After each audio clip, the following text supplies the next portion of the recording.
I tell you, when it happens, everything in you, all that you behold, though it appears without, it is within. In your own wonderful human imagination, of which this world of mortality is but a shadow. So all these characters are within himself. And the nearest to him is the spirit of himself, which is Judas. The word Judas is the same as Judah, the one mentioned in the genealogy.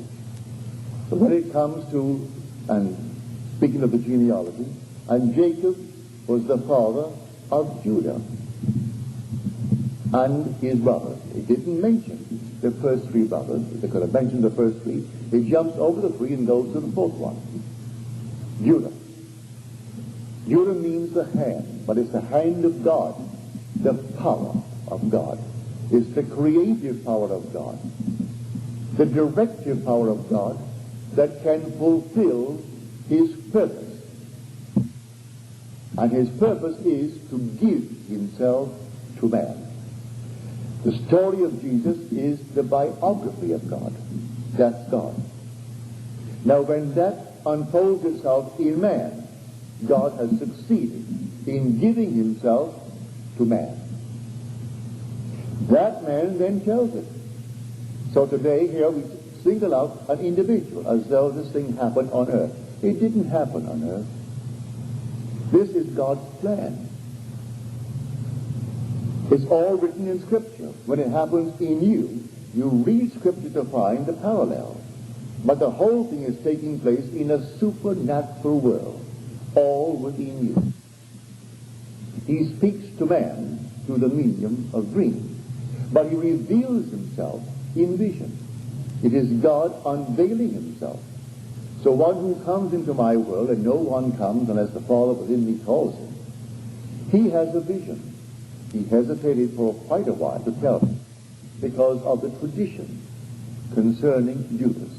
He was the one who betrayed the secret, as I betrayed every time I take this platform. I am telling you the secret of God every time I take this platform. I am playing the part of Judas every Monday and Friday night. I have played every time I talk to a friend. When they call me on the phone, I am betraying the secret. I have come not to abolish the law and the prophets, but to fulfill them. So I tell you the law. I reinterpret the law psychologically and tell you that an assumption, though false, if persisted in, will harden into fact. 2,000 years ago, you heard that same statement told in this manner. Whatever you desire, believe that you have received it and you will. It's the identical thing told in a more modern form. Same thing. If you dare to assume this, that, or the other, and persist in your assumption, it will harden into fact and project itself on the screen of space. That is the law. It's psychological. Now the prophets, they predicted the sufferings of the coming one and told of the glory that would be his. He was chosen in him before the foundation of the world. Those whom he foreknew, he also predestined to be conformed to the image of his Son. And those whom he predestined, he also called. And those whom he called, he also justified. And those whom he justified, he also glorified. Well, you can't take these 5 terms and come to any other conclusion than predestination. That is the spirit in man fulfilling the will of God, leading that man up to God himself. For the story of the gospel is God's biography. When that story unfolds itself in the individual, in the first person, singular and present tense experience, now it's his biography. And if it's God's biography, and it is his experience, then who is